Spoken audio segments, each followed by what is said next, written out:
4th day of Tevet, corresponding to January 1st, 2019. Today's class is dedicated by husband Moshe in honor of his wife Nina and Eshet Hayil Ateret Ba'ala, a woman, a lady of valor, the crown of her husband, commemorating the 30th wedding anniversary. Very kind gesture, very loving gesture. So we bless them to have many years full of love, of happiness. Amen. Amen. When we come to Tuesday, we'll continue the topics that we have been talking about in the past few days. The topic of harmony in the home through the observance of the laws of family purity, the topic of Taharat HaMishpacha. And the Gemara brings an interesting pasuk today from Masechet Yevamot that talks about the concept of harboring peace between husband and wife and between families and friends. David HaMelech writes in the book of Tehillim, Bakesh Shalom Berotfehu. Look for the peace and pursue the peace. What's the difference between loving peace and pursuing peace? I think for that we need to go quickly to the Mishnah in Pirkei Avot. The famous Mishnah in Pirkei Avot tells us about Hillel HaZaken. Hillel, who said, Heve mitalmidav shel Aharon, a person must emulate the students of Aharon HaKohen.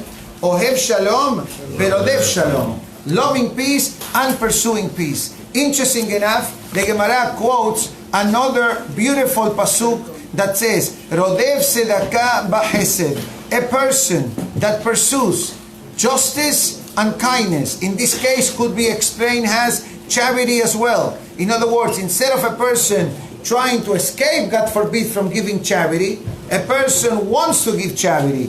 Imsa Haim, he will find life. He will find charity from the heavens, bechavod, and also the person will find glory and honor in the life. We know there is a famous Mishnah that comes from Masechet Pe'ah, the Mishnah that we recite every day of our life in the part of the prayer known as the prayer of the Korbanot.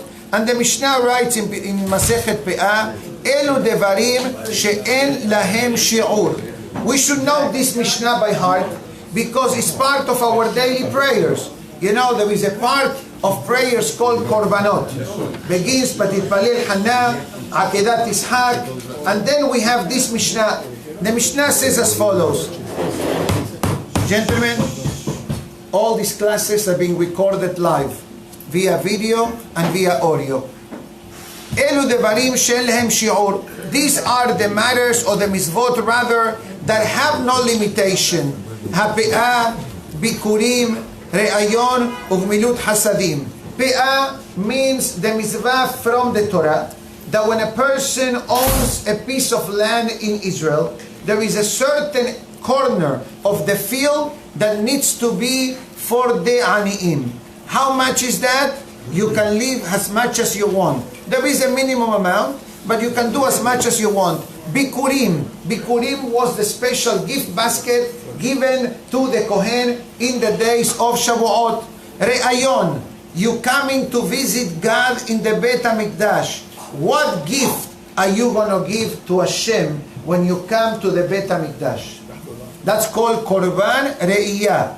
Imagine yourself, you're invited to someone's house to eat for a Shabbat, etc., for the holiday. Most people bring something, flowers, cake, a bottle of wine, whatever. It doesn't matter what you bring. What matters is the gesture. And the pasuk says, "Velo yera'u fanai rekam." You cannot come to see Borei Olam empty-handed. So how much do you give? Kevirkat Hashem Elokecha asher natan lach. The blessing that Hashem gave you. You want to do more, you want to do less, it doesn't matter. Just make sure to bring something. Ugmilut hasadim, performing act of kindness. Betalmud Torah, and the concept of Torah. How much Torah can you learn a day? As much as you want. You can learn an hour a day, you can learn 5 hours a day, you can learn 18 hours a day. There is no limit. but there is a minimum. Kevi'ut eitim. A few moments in the morning, a few moments in the evening. Elu gemilut hasadim also. Acting mehila, act of kindness. What's the limit? You don't have a quota to say, I must do 2 acts of kindness a day. That will be great. But I think that 2 is very limited. We try to do more. And guess what? To do gemilut hasadim, act of kindness, you don't have to go to far extremes. You can do an act of kindness just by talking properly to someone, by helping someone putting on the talit better, by giving somebody a ride, by offering somebody a seat. How simple and normal this sounds, but all these actions go under the banner of Gemilut Hasadim. Continues the Mishnah. Elu devarim she'adam oseh otem. These are the following mitzvot that we do. Ochel miperotehem ba'olam hazeh, ve'akeren kayemet lo le'olam haba. And it says, when we do mitzvot, we know the Gemara writes, Sechar behai alma leka. There is no compensation for the mitzvot that we do throughout life. What does it mean? That the mitzvot that we do, there is a sechar, there is a compensation. But the compensation is not necessarily with money.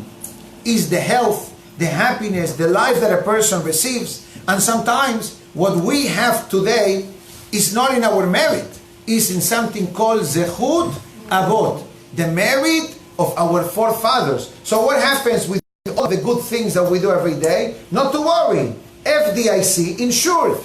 And I don't mean the Reserve Bank. I mean Borei Olam will grant the beracha for the future generations. But there are certain mitzvot that you get double benefit. It says, Ochel miperotehem ba'olam hazeh. You eat from the dividends in this world, ve'akeren kayemet le'olam haba. But the main reward is later afterlife. Ve'eluhen, which are these mitzvot that gives us a double benefit? Mitzvah number 1, not easy to do at all, but it's a mitzvah from the Torah. Kivul av va'em. Honoring our parents, that we discussed in the past at length the many areas of honoring parents, the way the Gemara describes in Gemara Kiddushin. Next, Gemilut Hasadim, performing act of kindness. And we quoted in the past already a few times, I don't have to go through the whole thing, the Gemara in Masechet Sukkah, that the Gemara asks, what's greater, charity or act of kindness? The Gemara says, act of kindness. Charity is with money, charity is to a poor person, and charity is to a person that is alive. Act of kindness, wealthy, poor, bodily kindness, so to speak, physical type of kindness, verbal kindness, spiritual kindness, emotional kindness, and you can help a person that is alive, or you can help, God forbid, a person that is no longer among the living. Continues the Mishnah. Bikur Holim, the very famous Mishnah, quotes the mitzvah of Borei Olam, who went and visited Avraham Avinu upon the 3rd day of the Milag. You remember Perashat Vayera, Rashi says, Sheba lebaker et ha'chole. Borei Olam came and visited Avraham Avinu. Now, you don't have to be Avraham Avinu to visit the Chole. You see someone is not well, try to go visit them. If it's at home or in the hospital, it's too far, it's too difficult, limited mobility, guess what? You can pray for the person. You can pick up the phone and call the person to wish him well. Or if not, call the wife. If the husband cannot speak, call the wife, or the opposite. Be'achnasat torhim. And obviously the mitzvah of welcoming guests. And we discussed some of the parameters.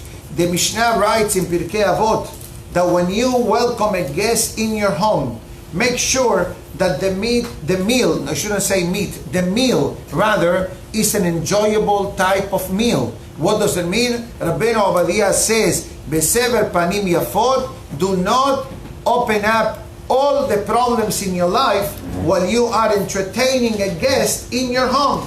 If I invited you to eat lunch in my house, or you invited me to eat lunch in your home, or dinner, whatever that may be, the first thing that I want to make sure is that I'm going to be enjoying the company. But imagine yourself how bad the guest will feel if the host starts sharing with them all the problems that they have in their life.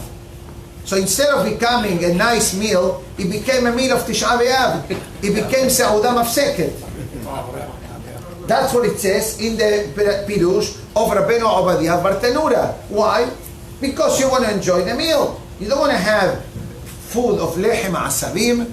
Continues the next one, Ashkamat Bet HaKnesset, the concept of coming to the synagogue early. Early, it means before Tefillah starts. Baruch Hashem, everybody I see that is very makpid in this, it doesn't matter which minyan you pray. First, second, third, fourth, whatever. Make sure that we are ready to pray on a timely manner. That's a great zechut. In Spanish, there is a statement that says, El que madruga Dios lo ayuda. In English, it means the person who starts early the day, God comes to the rescue. Which is actually a pasuk from David HaMelech in the book of Tehillim that says, Ha'ira hashahar.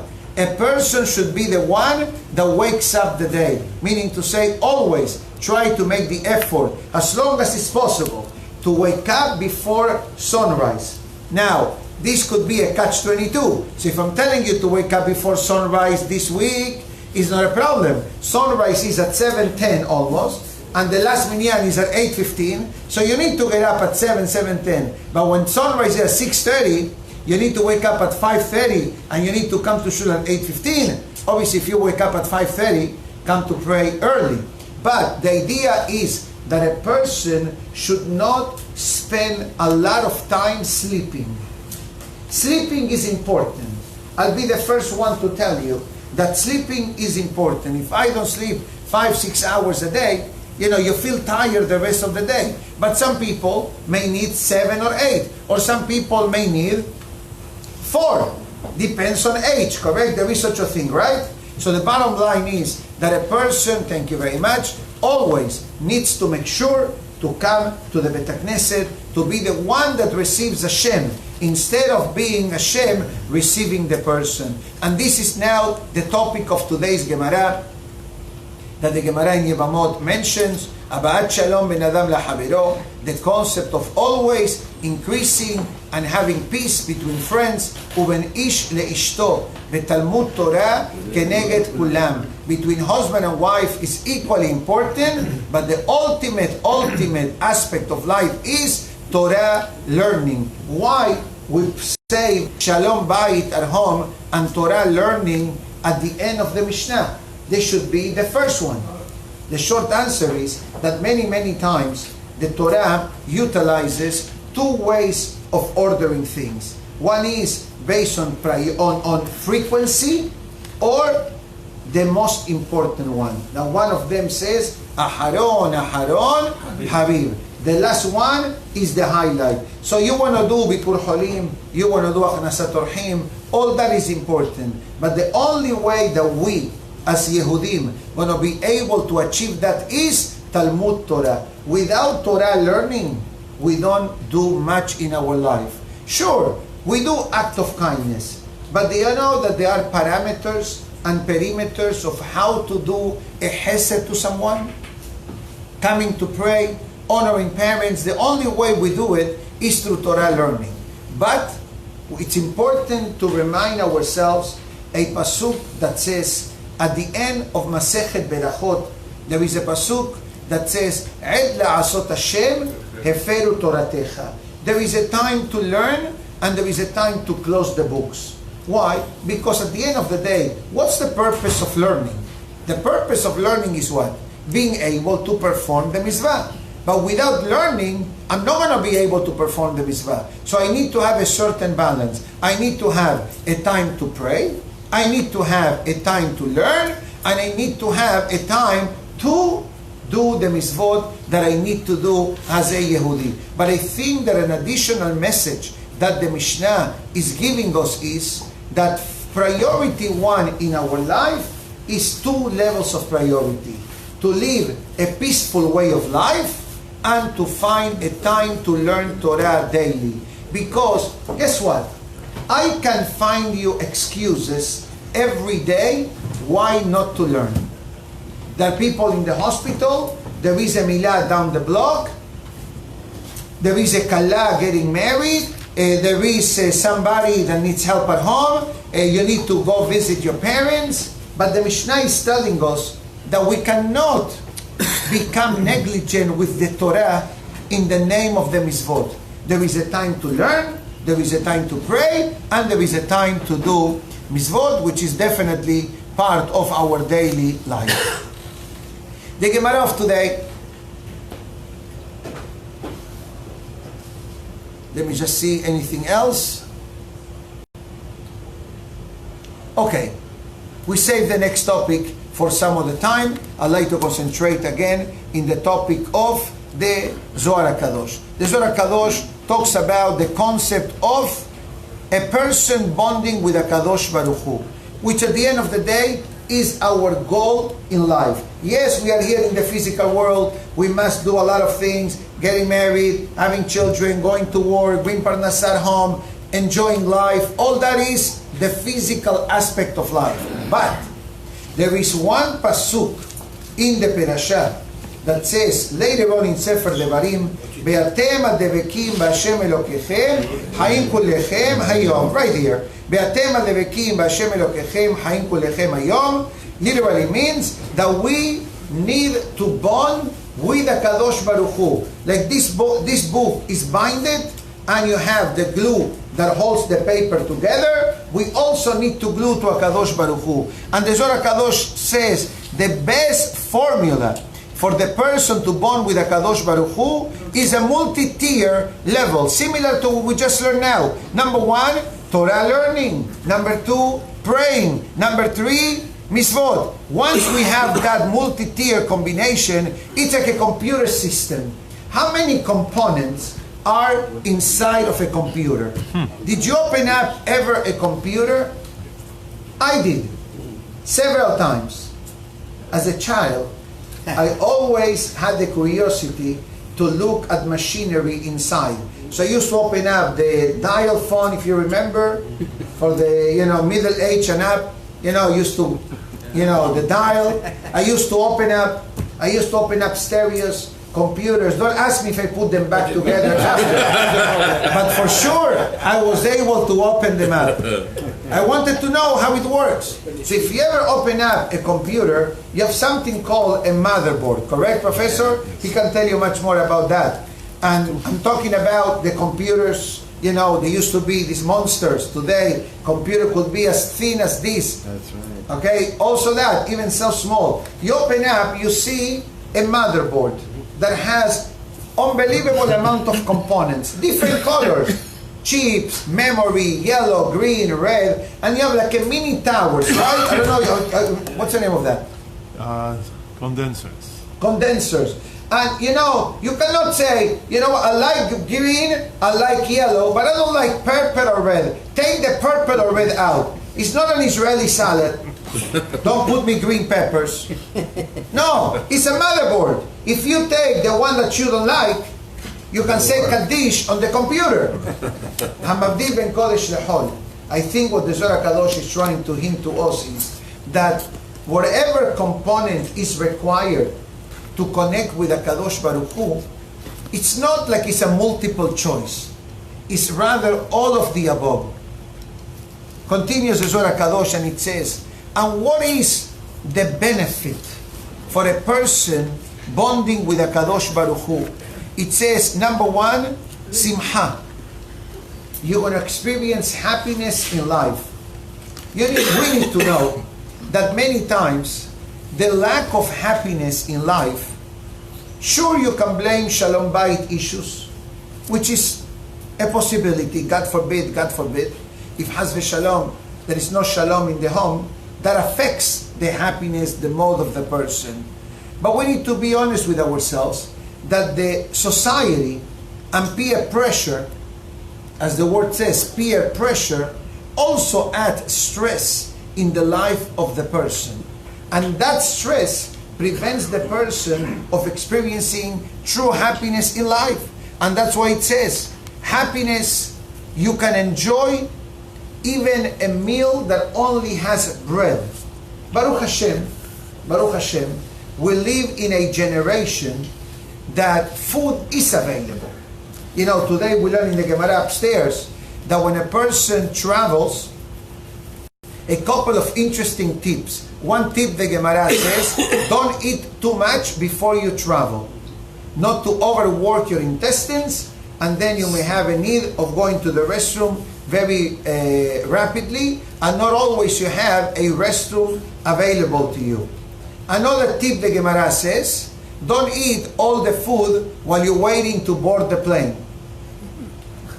Save the food for the trip, correct? That was the lesson number 2. Baruch Hashem, today, many airlines, they give you a kosher snack, peanuts, chips, blue chips, whatever. But in the olden days, unless your wife gave you sedala derech, unless your wife or mother gave you something to eat, it's not like today. You travel from here to New York and you go to the rest stop and you can find many items that are kasher, etc. It was complicated.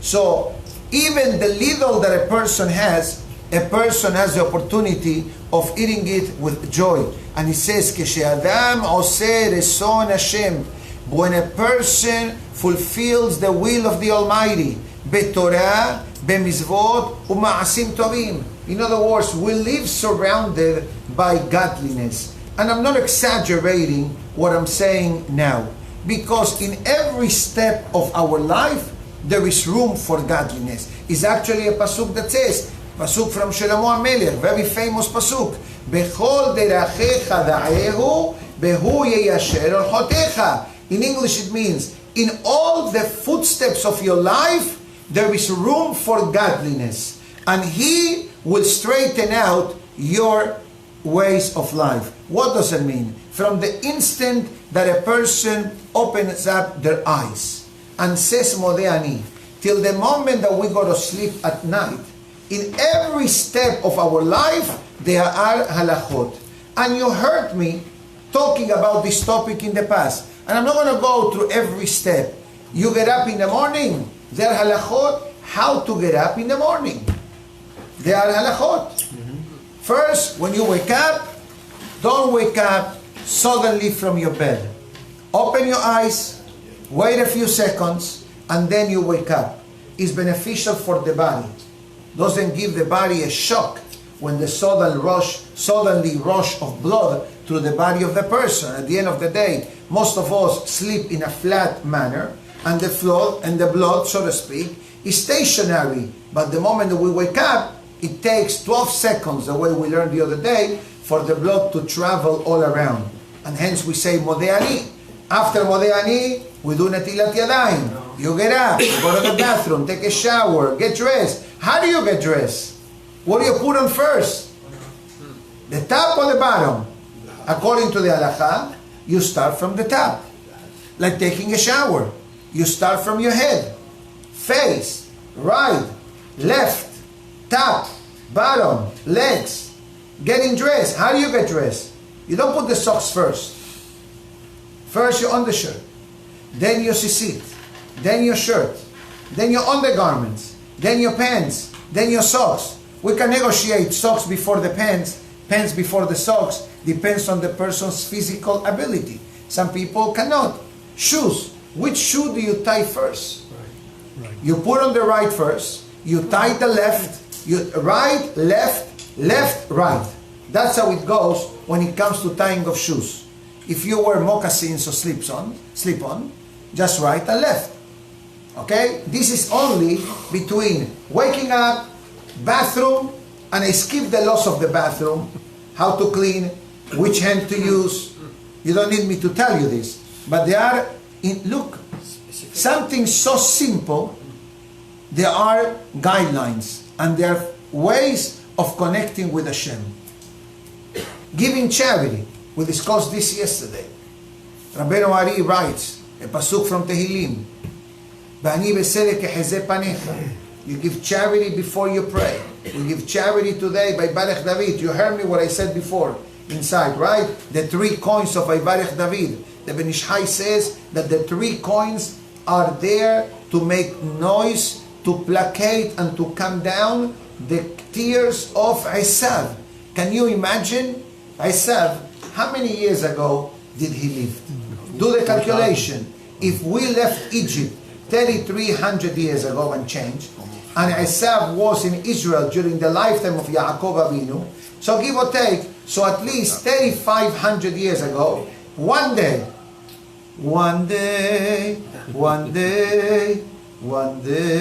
you need to know this song, very beautiful song, but we'll say it for some other time.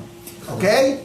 One day in the life of Esav, he had a moment of sanity. So what this tells you, that Esav's life was a disaster. From birth. Not that he turned sour, he was born a criminal.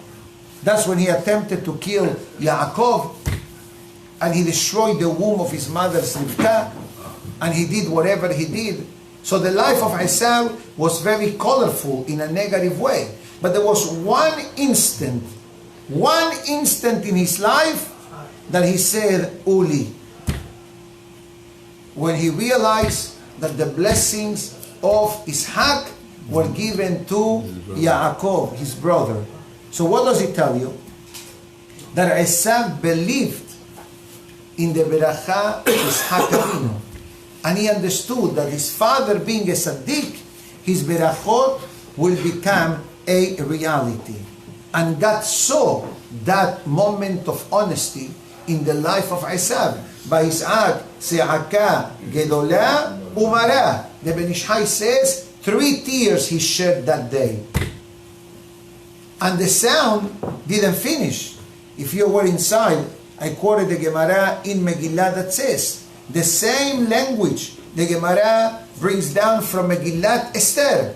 The Mordechai Tzaddik, when he became aware of the decree of Haman, which was, by the way, the great-great-grandfather of the descendant of Esav. The way it was Esav, Eliphaz, Amalek, couple of generations Agag, the king that Shaul HaMelech failed to execute, and for that reason he lost the kingdom. And after Agag came, who came to the picture of the world?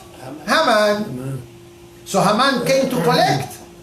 My great-great-grandfather had a moment of sanity. And the Talmud says that God does not leave unpaid invoices. I want my money back. So what does Haman do? The decree against Am Israel.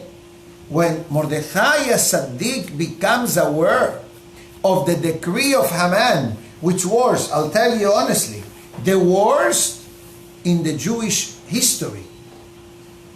Even though Haman had many competitors throughout history to annihilate the Jewish people, from terrorism, anti-Semitism, the Nazis, the Inquisition, the Crusades, the communist regime, and the pogroms, and the Cossacks, and the Inquisition in Spain. I believe I said it. You know, Haman is on top of the list because he wanted to get rid of the Jewish people on the single day. On a single day. Never in the history of Am Israel we experienced such a threat. Because even when there were a couple of tragedies affecting the Jewish people, not all the Jewish people simultaneously were affected by negative decrees, with the exception of the time of Haman and Ahasuerus, because the entire Jewish world lived under the kingdom of Ahasuerus. So there was nowhere to go. And that's what the Pasuk says, Isaac, Se'aka, Gedolah, Umara. Midah keneged midah. Esav cried, Se'aka, Gedolah, Umara. Mordechai cries, Se'aka, Gedolah, Umara. Midah keneged midah, between Yaakov and Esav, between Mordechai and Haman. But at the end of the day, Baruch Hashem, we all know the happy ending of that story. Before I go to the next topic of the day, I was asked to speak for a few moments about today's day, January 1st. Okay, the world, so to speak, celebrates January 1st at the end, as the beginning, I should say, of the new Gregorian calendar. For Yehudim, for Am Israel, Rosh Hashanah is the day that changed the world, which is the day of the creation of Adam and Hava. This is what our Rosh Hashanah is. And hence we have Yom Haddin, the day of judgment. This is how Yehudim celebrate the new year. No fireworks, no drinking at midnight. Chas v'shalom. What do we do in Rosh Hashanah? We spend most of the day in the synagogue. We dress properly according to the occasion. We pray in a different way. We even eat different in Rosh Hashanah. We avoid certain foods and we have certain additional food, the simanim of Rosh Hashanah. This is how we celebrate the Rosh Hashanah. But let's talk about a bit history. What's the origin of January 1st has a secular celebration in the physical world? So for that, I like to quote from a dear friend of mine who is an historian and always has fascinating things to say about the celebrations that the Goim celebrate throughout the year. So this was originally written in Spanish, but I'll do a quick translation. And he begins and it says, "No one can deny that the world, most of the world, is based on the Gregorian calendar. And for that reason, most of the world celebrates January 1st like the beginning of the new year. I do know for a fact that there are many calendars throughout the world. You have the Jewish calendar, the Christian calendar, the Chinese calendar, and the Muslim calendar. These are four that we know which are the most popular. Probably there are more. But it says as follows. Many Yehudim, unfortunately, they also celebrate the new year. Okay? And it says, without people knowing where this comes. So we begin. For the Roman Empire, we know the Romans had many different idols. You remember some of them? Right? One of them was called, there was a god called Janus. Janus. Hence comes the word January. January. So what was the segullah, God forbid, of this god? This one was in charge of all the entrances and all the doorways and the beginnings of things. So in his honor, they named this month January. This idol had two different faces, one facing forward and one looking backwards. This calendar originally came from Europe and it was dedicated in honor of a pope named Gregory XIII in the year 1582.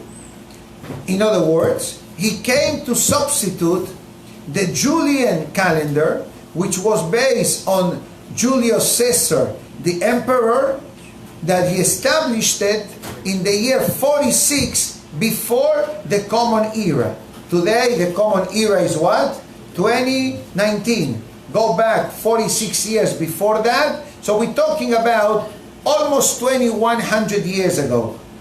Our calendar is based on the Torah that was given to us directly by HaKadosh Baruch Hu. And therefore, today is Rosh Hashanah, the day of Rosh Hashanah, I should say, which is the day of the creation of mankind. So therefore, if a person is going to celebrate the new year on January 1st, perhaps the person needs to think that this date of celebration of the Goim is based on Avodah Zarah, is based on idolatry, of idolizing a God in charge of Parnasah. God forbid, in Am Israel, we don't have such a thing. You need refuah, HaKadosh Baruch Hu. You need parnasah, HaKadosh Baruch Hu. You need shidduchim, HaKadosh Baruch Hu. Now, perhaps we are able to understand by this brief and historical explanation, and I'm sure that if you do Google search, you'll see some of the things in the original language in English, but I translate from Spanish to English, that there is a pasuk in the Torah that talks about assimilation. Uvchokotehem lo telechu. That a Yehudi must understand. Obviously, if the valet parking in your building says to you, Happy New Year, you can say to him the same. You too. Same to you. Doesn't mean not to be a mensch. Doesn't mean not to be a ben adam. But for a person to go out at 11:59 of December 31st and making a New Year's party, this is something that it's not something that is part of the Jewish behavior. And again, are you going to celebrate Xmas? Why not? Why not? Based on what we learned last week, the whole Xmas is a made-up tradition. From Santa Claus to the dress code, to the Coca-Cola, to the gifts. True. I said it last week. Listen to the class of last week. Remember? That's it. It's all marketing. It's all marketing, like Black Friday. No more Black Friday. Kaddish. Now we have Black Week. Black Month. Black Friday in July. It lost the Kedusha. Has v'shalom. Remember the early days where people used to stay up all night by Best Buy, Walmart, Target? We're going back 20, 30 years. Here in Miami, people staying all night with a tent. They organize minyanim, minha, and arvit. True story, by the way, not anymore. Today, thanks to online, you can buy, you have a good deal every day. Every day you get good deals. It's unbelievable. That's why stores are closing down. Who is going to a store now? Of course, we go because we have to go. But many times we don't. So we need to understand, Rabotai, when we say every day, Shelo Asani Goy, something that we need to be proud of who we are. We need to be proud of being part of Am Israel. A very short message of today's, let me see here quickly. The Musar of today. The Musar of today speaks about the importance of community. It's something that we all know. Community is important. Without the community, we will not be here today. We agreed on that. Interesting topic. The Rambam brings a topic that we learn in the Gemara of today, upstairs before your minyan. The Gemara talks about Al Tifrosh Mina Sibur, the importance of a person not separating themselves from the Kahal. Meaning to say, whenever the community is going through a specific type of hardship, the person should be part of that pathway of Teshuvah. And the Gemara says that a person cannot say, their problem doesn't affect me. Has v'shalom is not a good statement to say. Even today, we have the Sheloshim of the chief rabbi. Great loss, not only for the Syrian community of the United States, great loss for the entire Jewish nation. A wonder Butamin Hacham. And many people say, no, I never knew the rabbi. No, he wasn't my rabbi. I didn't pray in Sha'arei Sion. That's what the rabbi prayed most of his life. That's not a good statement. If there is kavod to the Hachamim, even for a few minutes, it's important to come and to participate. Number 2, don't argue against the rabbis. Hacholek al divrei Hachamim. Let me open this topic a bit. There are many rabbis. There are as many rabbis as flavors in Baskin Robbins. I don't know how many they have. 51? 30 only. Heinz has 57. Ketchup. Okay? Whatever. You're going to find different hachamim and different opinions. It is true. It is true.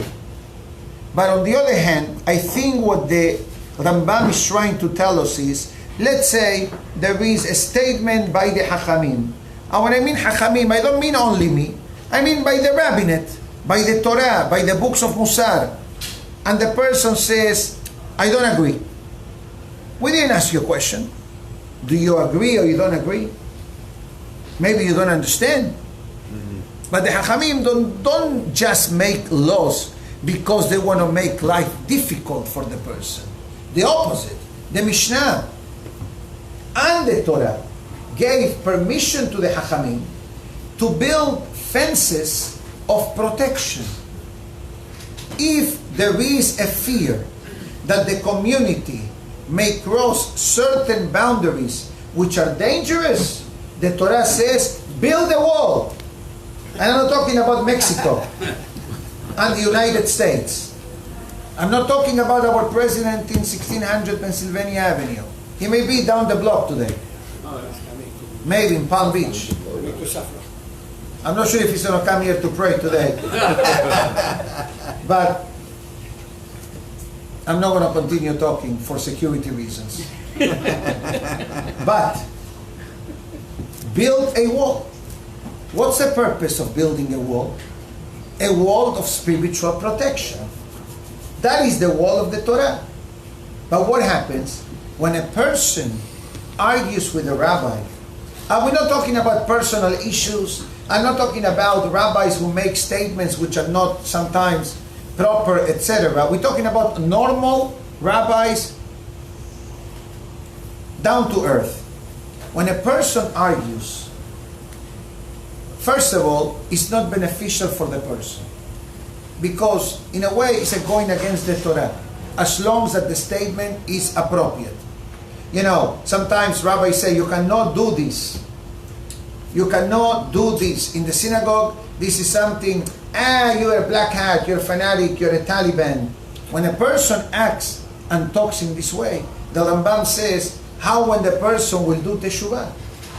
And not only that, if a person spreads the words, has v'shalom, that also prevents others of doing teshuvah. Case number 3, hamal'ig al hamizvot. There is a mitzvah to do, and we learn about the mitzvah, and somebody says, nobody does it. I never heard such a thing. My father never did it. Sure, your father didn't have an iPhone 10. Your father had a flip phone. I saw one yesterday, by the way. I asked the lady who wanted to receive the class. I said, okay, show me your phone so I can program the... She shows me a flip. An antique. The most kosher phone, I tell her not to change it. Listen to me live, it's good enough. You understand? So a person, has v'shalom, makes a mockery of the mitzvot. And that's not good. That we don't understand sometimes, it's possible. That we haven't seen a lot of people do a mitzvah the way we are learning how to do it. Hazaku Baruch. We need to be thankful that we are becoming aware of the true side of the Torah. Many people grew up very traditional, without learning much. Although, Baruch Hashem, I must say that in the Jewish world as a whole, okay, including our synagogue and our community, there is a tremendous growth of Torah learning at all levels. I was in Sha'arei Zion the other day, and I was impressed by the learning program that they have. Unbelievable zechut for the entire community. Deal is not less. I prayed in West Deal the other day. I went for a wedding, and I look at the classes that they give a week. 50 classes a week. We're not far from that number. And with the Kollel starting soon, Be'ezat Hashem, you'll have more. More flavors in the ice cream shop. Continues the Rambam. המבזה רבותיו. A person that belittles their teachers or the hachamim, similar to the one that we said before. And number 5, a person who rejects rebukes. What does it mean? Let's say somebody comes to you and he tells you, you know what? When you put on the tefillin, you should say the beracha here and not there. Or when you put on the talit, you should put it this way. And then a person has an attitude and it says, don't tell me what to do. Mind your own business. That is not a good statement to say. Obviously, when you're going to say something to someone, you need to say it out of love, you need to say it out of respect, you need to say it at the proper time. But we need to be thankful that somebody is telling us how to do something better and better.